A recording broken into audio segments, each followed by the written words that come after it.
Hello friends, जय हिंद, वंदे मातरम। Welcome back to our YouTube channel. Friends, आप जानते होंगे कि पीयूष गोयल जो है मंत्री हैं, वो कॉमर्स मिनिस्ट्री के मंत्री हैं और उनको लेकर के वेस्ट की जो मीडिया है, और वेस्ट के अंदर मीडिया ही नहीं बल्कि वहाँ के जो इंस्टीट्यूशंस हैं वो भी जो है ईयू के अंदर भी या फिर WTO हो, WHO हो, उनके अंदर जो है एक बात एक स्पष्ट होकर के आ रही है कि जो हेडलाइन थी उसकी वो यही थी कि सबसे ज्यादा जो टफेस्ट नेगोशिएटर हैं वो डोनाल्ड ट्रंप नहीं है। तो उसके अंदर कौन है फिर? तो उनका नाम है पीयूष गोयल। और ये जो सारे के सारी जो चर्चा है पूरी दुनिया के अंदर इन्हें लेकर के वो क्यों है, आज हम यही देखने वाले हैं। और वास्तव में पीयूष गोयल जो है, क्या वो वास्तव में टफेस्ट नेगोशिएटर हैं? कभी उनको बताया जा रहा है कि भाई वो तो व्हाइट हॉर्स पर सवार होकर के आते हैं, उनके विषय में बताया जा रहा है कि देखिए कृषि और जो डेयरी प्रोडक्ट है उनको लेकर के जो है वो अपनी बातों पर अड़ जाते हैं और बिल्कुल भी जो है वो समझौता करने के लिए तैयार नहीं होते और आपको जो है वो झुका करके ही मानते हैं। ऐसा मैं नहीं कह रहा हूं, अभी मैं आपको दिखाऊंगा जो पश्चिम की जो मीडिया है वो ऐसा कह रहे हैं। और पश्चिम की मीडिया ही नहीं बल्कि उनके जो अपने ऑफिशियल्स हैं वो भी यही बात स्वीकार कर रहे हैं। देखते हैं आज का जो इशू क्या है, वो है टफेस्ट नेगोशिएटर कौन है। अभी तक आप जानते होंगे पूरी दुनिया में माना जाता था कि जो डोनाल्ड ट्रंप है वो टफेस्ट नेगोशिएटर है। नेगोशिएट मतलब होता है समझौता करने वाला, और अपनी शर्तों पर समझौता करने वाले जो हैं वो बना दिए गए हैं, जो है वो है पीयूष गोयल पूरी वेस्ट की मीडिया के द्वारा। देखना, वैश्विक पहचान इनको ये नहीं मिली है और पूरी की पूरी जो दुनिया है वो इनको रिकॉग्नाइज आज कर रही है कि डोनाल्ड ट्रंप नहीं बल्कि पीयूष गोयल जो है वो सबसे बड़े टफेस्ट नेगोशिएटर हैं।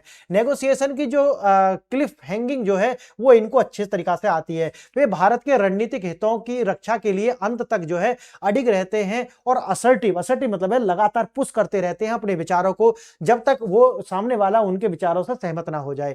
यानी कि जब भी डील अटकती है तो वो सफेद घोड़े पर चढ़ करके आते हैं और ईयू के जो अधिकारी जो हैं ईयू के, वो बताते हैं कि हर तरीका की जो समस्या है उसको सुलझाने का जो कार्य है वो जो है पीयूष गोयल उसको करते हैं। क्योंकि आप जानते होंगे डील हुई है तो ये सारे के सारे जो अधिकारी हैं वो इनसे मिले हैं और फिर ये जब डील हुई है तो बहुत सारी बातें हुई होंगी कि भाई इस सेक्टर को लेकर के इतना कर लीजिए।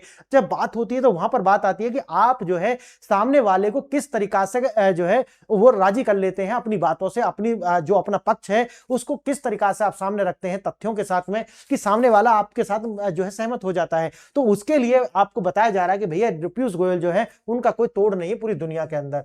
भारत अमेरिका ट्रेड डील की सफलताएं देखी बताई गई है कि जो कृषि और डेयरी क्षेत्र है उसमें किसी भी तरीका की अमेरिका को कोई रियायत नहीं दी गई है और पूरी तरीका से अमेरिका ही नहीं बल्कि ईयू को भी वही जो है दिखाया गया है कि हम जो है आपके साथ कृषि और जो अपना एग्रीकल्चर है और जो डेयरी प्रोडक्ट है उनको लेकर के कोई समझौता नहीं करेंगे। अब इससे होना क्या है, लगभग 44 बिलियन डॉलर जो है उसका फायदा भारत को होगा और अमेरिका के ऊपर जो है जैसे मैंने आपको बताया 30 बिलियन डॉलर, लगभग दोनों को देखा जाए तो 74 बिलियन डॉलर का इसके अंदर व्यापार है। लेकिन भारत जो है इसमें इन्होंने किसी तरीका के जो समझौता नहीं किया। अब देख रहे हैं भारत की जो शर्त पर समझौता, अमेरिका को एक बड़ा खरीदार और भागीदार के रूप में जो है भारत एक अधिक आवश्यकता थी और इसीलिए जो अमेरिका है वो फोमो यानी कि फियर ऑफ मिसिंग आउट के डर से जो है जल्दी से हुआ शामिल, और शामिल होने के लिए भारत की शर्त जो है उसने मानी है। मैं लगातार कहता रहा हूं।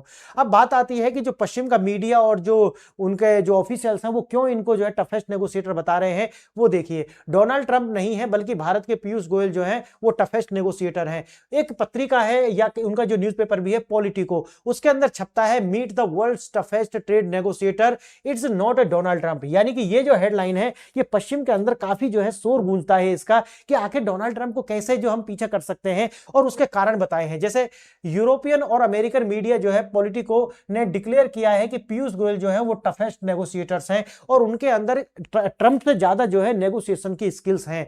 आर्टिकल का जो निष्कर्ष था वो यही था, it's not a Donald Trump. European union और अमेरिका के जो सीनियर ट्रेड ऑफिसर्स जो हैं वो गोयल को जो है बता रहे हैं कि उनके पास स्किल्स हैं जो अनमैच्ड हैं। यानी कि पूरी दुनिया में जो है एक तरीका की अलग स्किल जो है वो पीयूष गोयल के पास है। पीयूष गोयल 5 कड़े विश्लेषण जो है उनका बताए गए हैं, जैसे hero on the white horse, यानी कि जब भी कोई मामला फंसता है तो वो सफेद घोड़े पर सवार होकर के आते हैं और उस जो समस्या को जो है सुलझा देते हैं।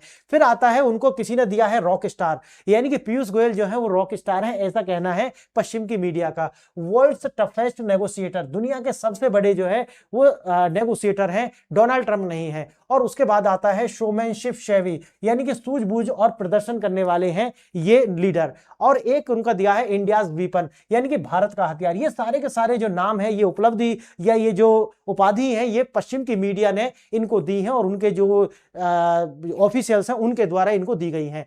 अब देखना डोनाल्ड ट्रंप जो है उनकी जो अपनी पर्सनैलिटी वो क्या है, जानबूझकर मीडिया को वो उकसाते हैं, डेलिबरेटली प्रोवोक्स द मीडिया, और दिखावे की जो राजनीति है वो करते हैं। लेकिन जो पीयूष गोयल हैं वो क्या है, वो नेगोशिएशन करते हैं, आखिरी पल तक करते हैं और hold the negotiation till the last moment. और जब लास्ट मोमेंट, यानी कि ऐसा लगता है सामने वाले को कि अगर मैंने इसकी शर्त नहीं मानी तो हो सकता है कि ये डील ना ही हो, लेकिन वहां तक लेकर के जाते हैं लास्ट पॉइंट तक और अपने पक्ष में उस डील को झुका लेते हैं। ये काबिलियत है पीयूष गोयल की। अब देखना झुकते नहीं हैं, यानी कि जो पीयूष गोयल है वो अनयाइल्डिंग है। भारत के हित यानी कि स्ट्रेटेजिक इंटरेस्ट जो है वो इंडिया के कभी भी उनका साथ समझौता नहीं करते हैं डोनाल्ड ट्रंप। आगे देखना, जैसे मैंने बताया कि जब बातचीत फंस जाती है, ऐसा कहना है ईयू के ट्रेड ऑफिशियल से, वो कहते हैं कि जब बातचीत फंस जाती है तो पीयूष गोयल एक हीरो की तरह आते हैं और अपनी शर्तों पर हमको जो है झुका लेते हैं और उस मामले को जो है सुलझा देते हैं। जब तक भारत को फायदा नहीं होता तब तक वो जो है डेडलॉक बना करके रखते हैं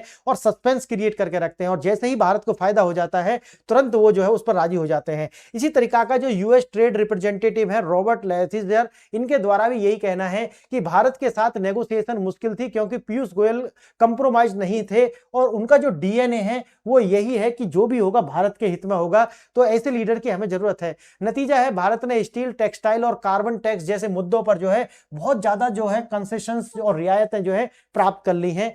और भारत अमेरिका की जो ट्रेड डील है, पीयूष गोयल का दावा है कि यह डील अमेरिका की और वियतनाम और बांग्लादेश के साथ हुई जो डील है उनसे कहीं ज्यादा बेहतर भारत के साथ ये डील जो अमेरिका ने की है इसके रिजल्ट्स हैं। डील साइन होने के बाद भी भारत अपनी शर्तों पर अड़ा रहा। अमेरिका को भारत की जरूरत है क्योंकि अमेरिका और भारत जो है, आप जानते होंगे कि अमेरिका जो है एक तरीका से बहुत बड़ा इंपोर्टर है, यानी कि अमेरिका एक कंजप्शन इकोनॉमी है और उसको भारत के जो प्रोडक्ट है उनकी आवश्यकता है, इसीलिए। और दूसरा है फोमो, यानी कि फियर ऑफ मिसिंग आउट का जो डर है वो अमेरिका को था कि भाई 27 ट्रिलियन डॉलर की जो इकोनॉमी है वो साथ आ चुकी है। भारत और ईयू की अगर इकोनॉमी मिला ली जाए तो 27 ट्रिलियन की इकोनॉमी है और भारत कहीं ऐसा ना हो कि हम पीछे छूट जाए, उसी डर से जो है अमेरिका भी इसमें शामिल हो जाता है।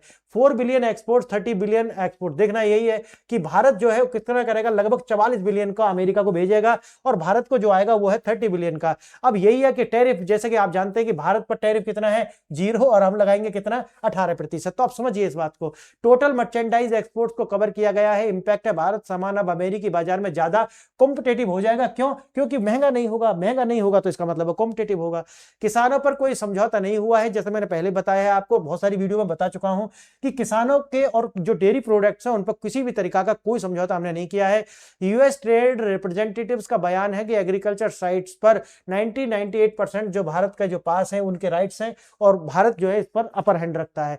भारत ने रेड लाइंस नहीं लांगी है, किसानों के हितों को जो पूरी तरीका से सुरक्षित रखा है। और ये अपने आप में मैं कितनी सारी वीडियो बनाया है, मैंने हमेशा कहा कि भारत इन दो बातों पर बिल्कुल कभी भी, या दो सेक्टर पर कभी भी समझौता नहीं करेगा, एग्रीकल्चर और डेयरी प्रोडक्ट। और तीसरा जो सेक्टर आता है वो आता है मैन्युफैक्चरिंग।